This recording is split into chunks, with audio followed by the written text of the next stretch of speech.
Okay, so a few months back, the trailer for Pixar's Coco came out, and we saw this design. Yeah, I know. I own pillows with better skeleton designs on them. But for whatever reason, it really stuck with me, and I just couldn't stop thinking about it. It just simply wouldn't leave me be for a single moment. But why? Why was I so thoroughly fascinated with this design? It was only in the trailer for all of 3 seconds, if even that. So what is so wrong with it? Why is it so unsettling? Well, that's what I'm here to talk about today. I'm here to discuss skeletons in animation, the do's and don'ts of character design, and where this design fails and why. Now, it's no secret that this isn't a very good design. Everybody was buzzing about it when they first released the trailer, and the other designs we get to see aren't really anything to write home about either. There are many elements here that are off. In fact, I dare say almost every element here is off. For one, there's the fact that she's clearly designed to look like a skeleton, yet has fleshy lips and hyper-realistic eyeballs. And then there's the fact that her eye sockets are so enormous and cavernous that they look like 2 black holes ready to swallow up the rest of her face, or how the eyeballs themselves are just floating in dead space, how glassy and bulbous they look, and how she has these big long eyelashes coming from the abyss of the hollow eye sockets.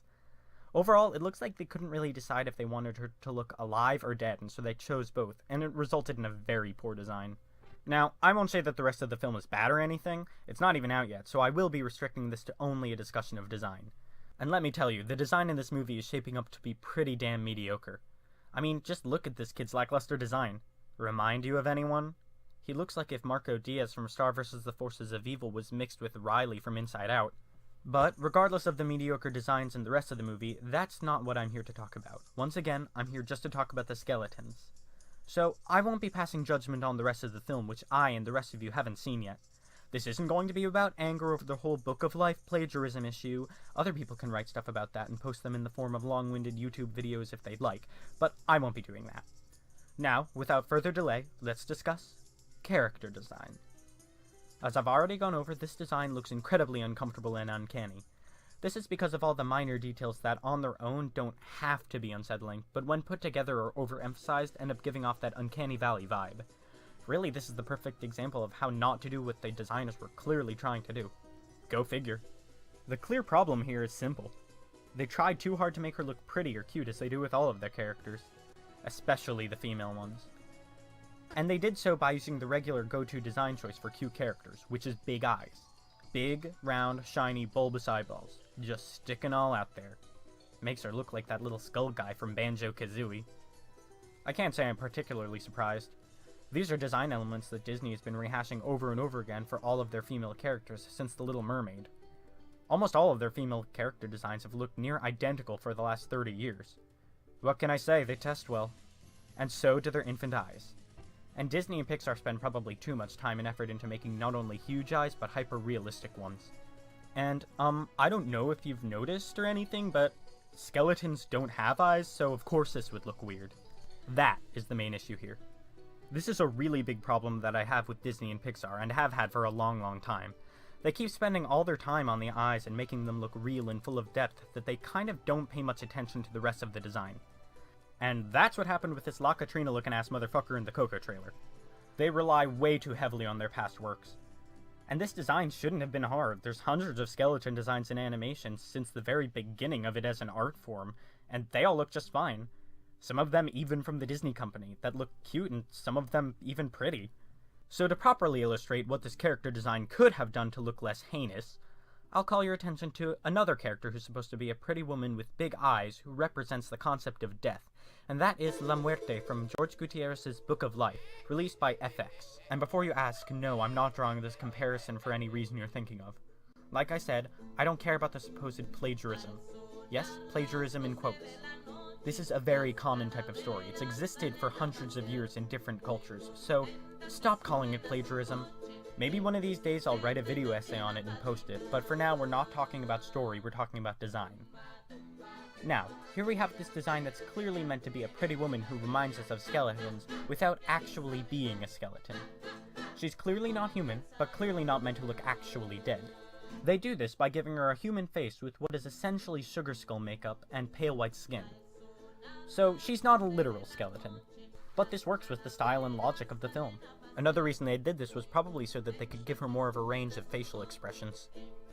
Because, you know, skeletons kind of don't have facial muscles.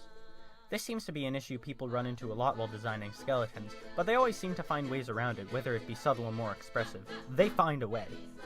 This is how the character designers on The Book of Life made La Muerte look good as a dead character. They probably decided, hey, she's a god and doesn't have to play by the same rules as humans, and also it's a cartoon so we can do what we want. She's pretty, she's got those big eyes, she's got lips, she's got skin, yet she doesn't look at all uncanny. Now, I personally think that The Book of Life was also pretty lazy about its woman character designing, an issue that infects much of the animation industry, so it's not just them. And The Book of Life, like Disney, is very guilty of the big eye issue we're seeing so much of in animation these days. The women in The Book of Life all basically look like Bratz dolls and almost completely identical on a base level, let's be real. I'm not gonna act like The Book of Life is some masterpiece of design or anything. But it's less of an issue here, partially because it's a much simpler style, so the detail doesn't go into every pore on her face, or giving her really intense eyes, or just billions upon billions of strands of hair on her scalp, but into other stuff, like clothes or patterns on a character's skin. Like La Muerte's Sugar Skull makeup. But I digress. Okay, so we've established why La Muerte looks fine, but how about another example, one that's supposed to be a literal skeleton? There's some in this very same film network, actually. Manolo, for example. He looks very clearly like a skeleton, yet has the ability to transition from extreme facial expressions. We, the viewers, know that in real life, skulls don't actually work this way, but we suspend our disbelief for the sake of art. He's not designed with any realism, and it works for his design, making way for details in other places. He doesn't have lips, or hyper-realistic pupils, or a billion strands of hair. The same things apply to all the other characters in this film. I mean, just look at them. This is a good example for strong skeleton design. Manolo and the other skeletons in The Book of Life are designed well for their purpose, which is to be expressive and look cute and still look dead without looking like a horrifying monstrosity. They don't have eyeballs, but instead have little glowing orbs in their eye sockets. These are minimal and simple and don't distract the viewers. And most importantly, they look natural in the style of the movie. This is probably the most important part, by the way. The fact that they don't have real eyes. Like I said, they all have these highly stylized or very simplistic pupils that float in their eye sockets, creating a somewhat mystical appearance. We know that eyes don't actually do that in real life. It's a stylistic choice that the artists made to give the faces a little something extra. What having the literal realistic eyeballs just floating in the middle of the eye sockets in Coco's skeletons does is make them look like nightmare fuel that's gonna sneak into my room at night and try to steal my skin. It makes us ask questions as viewers like, why are the eyes just floating? Why do these people even still have eyes? When can I go home? Oh god, watching this gives me the creeps. Can I leave? Whereas the floating orbs in The Book of Life make us say, oh pretty, that must be magic. Hyper detail works sometimes, but you have to choose wisely, because then you can end up making something that would look otherwise fine totally ruined. The Book of Life's skeletons look good and work as cute designs because of these things. The designers sacrifice any sense of realism whatsoever for the sake of an attractive and easy to look at design. As I said before, the designs in this film aren't amazing, and I personally find them to be somewhat lazy outside of all those minute accessories and patterns, which do look beautiful. However, they aren't perfect. But this film knows how to create lifelike characters who are, in fact, not alive. Shocking, I know. And I might mention that there is, in fact, a very good story reason why the design for La Muerte is so alive-looking, because she wouldn't look nearly as warm and inviting as she's supposed to look if she was a straight-up skeleton. Contrast this to her husband, Xibalba, a character who's supposed to look frightening and spooky. He's much more skeletal than La Muerte is, and a lot less human, leading to a villainous and scary design as contrasted to the other characters in the film. This may again be the product of the rampant sexism in character design in the animation industry, but let's not go there right now. The coloration is also quite integral to the character designs as well. Take a look at a film like The Corpse Bride, which has a huge cast of dead characters, and while it isn't about Dia de los Muertos, it does very clearly take a huge amount of influence from the holiday. Some of the zombies in the background even kind of look like La Catrina. See? There they are. Yeah. But the Day of the Dead inspired stuff is mainly in the bright neon colors and the fact that the Land of the Dead is basically a constant party and all happy and fun. It's way more fun down there than in regular old Victorian England. I mean, look at those stiffs up in the Land of the Living. They don't even get the color green. All they got is sepia tones. And the Dead get jazz music a whole few decades early. Wow, how'd that happen? Weird. Anyway, Emily, the main undead character in the film, still has flesh on her face because if she didn't, she wouldn't be pretty or cute. She would be scary. Even though logically she should either be completely or almost completely rotted out, considering how long she's been dead and all, the designers made the decision to go with a look that would make her look pretty, which meant sacrificing certain things that make dead people look truly dead. This is similar to what they did with La Muerte in The Book of Life. Meanwhile, Bonejangles, the jazz singer in The Corpse Bride, still has one eye in his head because it looks uncanny, and that adds to the overall mood of the piece. And if you want other examples that don't pertain to Dia de los Muertos or take influence from it, we have plenty. Ones who don't even have eyes like the ones in the Book of Life do. Just look at early animation, there's tons of skeletons who look fine there, even from Disney. Just check out their silly symphony cartoons. That famous short that everyone always references in cartoons that involve skeletons was done by Disney. It's called The Skeleton Dance. That looks great, and it was done in 1929. These skeletons are wacky, fun, cute, spooky, you name it. There were no issues with making us like these guys, like, at all. They're clearly not meant to be scary to the audience, and the designs work. Then, travel forward, like, a bunch of years, right to the early 2000s, and there's Grim from The Grim Adventures of Billy and Mandy. No problem making him look cute there. He's one of the three main characters, and he gets to look scary, cute, relatable, happy, sad, you name it. Grim is the character that we're supposed to relate to most, yet he has no eyes. He's really the one we're meant to empathize with more than anything else, and at times, once again, he gets to be frightening genuinely. And that's why we like him.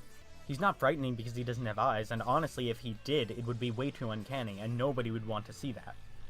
And of course, there's the character that I'm sure you've all been waiting for me to talk about. Jack Skellington from The Night Before Christmas, directed by Henry Selick. He's probably the best point of comparison, to be honest. Jack is an apt comparison because not only was he designed to look cute, but I remember hearing once that Disney actually originally requested that the character designers give him eyeballs because they thought he would be too scary without them. And of course, the character designer said no because that's stupid, shut up Disney, and it worked out just fine. He doesn't look at all frightening, he looks natural and cute, and the fact that he has no eyes is fine. Honestly, it actually makes him look a whole lot cuter, almost like a smiley face. And the reason that smiley faces look so cute to us is because they're simple. If they had hyper-realistic eyeballs, you know they would be terrifying as fuck. The basic idea behind this principle is that a character has to be simplified to be more pleasant to look at. You can't go crazy detailed or else the eye can't follow the design. And Jack is a very, very solid example of this. You can really see how much appeal as a rule played into his design. He's crazy expressive and most importantly very simple looking. He's still clearly a skeleton but has a lot of life in his design. He gets a good wide range of very exaggerated and sometimes subtle emotions that convey what the film needs to make him relatable, cute, and scary, but he never ever looks uncanny. In simplest terms, the designers kept detail to a minimum with Jack. This is very important, because too much detail on a face can look awkward in a lot of animation. This is why a lot of people find rotoscoping to be so unpleasant to look at. Speaking of awkward and unpleasant, time to loop back to the original problem at hand, the woman from the trailer for Coco. She is uncanny looking, and all of the other skeletons in the trailers for Coco are too. They go for a very sunken face shape, much closer to the shape of an actual skull than anything like Jack, Manolo, or La Muerte have, yet they give them giant gaping eye sockets and the eyes are just floating there, like half-deflated, sad dollar store balloons. My main point though is this. Disney and Pixar's go-to design elements are failing them fantastically and have been since they shut down their 2D animation studios. Not every character design calls for giant bulbous eyes. Sometimes that just looks plain bad. I mean, look at Pocahontas, which is a flawed, quite frankly, terrible movie. And you know what? I just won't go there. But the eyes in that movie are all pretty small for a Disney movie, and they look great. But the reason that I bring up Pocahontas is because that was a major stylistic departure for the company. And despite some of the, issues with Pocahontas' designs, it was still kind of a big deal. It was a big deal in the 90s, and it would still be a big deal if it happened today. It's like Disney has forgotten that they're allowed to mix it up sometimes and go out of their stylistic comfort zone. And look, I'm not just filming this to harp on Disney and Pixar, and I'm not looking to talk about what people have been saying about the plot being too similar to the Book of Life and all that. Really, I'm just sticking strictly with design stuff right now, and trying not to be too biased about it. But that woman in the Coco trailer looked plain awful. All the skeletons in that trailer do. And there's so many solutions to the problem that could have been reached very easily, as I previously mentioned. And this may seem a bit trite and silly to be complaining so much and so in-depth about a design that showed up in a trailer for, like, 2 seconds, and the film hasn't even come out yet, but this is a major problem with the Disney company right now. And most major studios, let's be real. I'm keeping my eyes in your direction, DreamWorks. Don't think I've forgotten about you. Oh no, I haven't forgotten about you. These studios restrict their designs by reusing and rehashing and always using the same design elements until, boom, we get this. All I'm saying is that it doesn't look right and it's pretty lazy and I'm sick of the whole big eye thing. Every character doesn't need that super intense eyeball thing that these studios keep doing. Especially a skeleton. Do you know when and why we give skeleton character designs eyeballs? When it's meant to look uncanny so it looks fucking terrifying. It's often said that eyes are the window to the soul. So what happens when you place the part of a body people most associate with basic humanity and put it on a dead thing? And just so we're clear, I don't at all think that people shouldn't see this film or anything because of this. I think it deserves to be seen. It's just shaping up to be a bit of a mixed bag is all. However, skeletons shouldn't be this difficult to design. We've already figured out how to do that, and to make them still look cute, it's not a foreign concept. These are bad designs. Do better next time, Disney. Rant over. Gracias a la vida que me ha dado tanto, me dio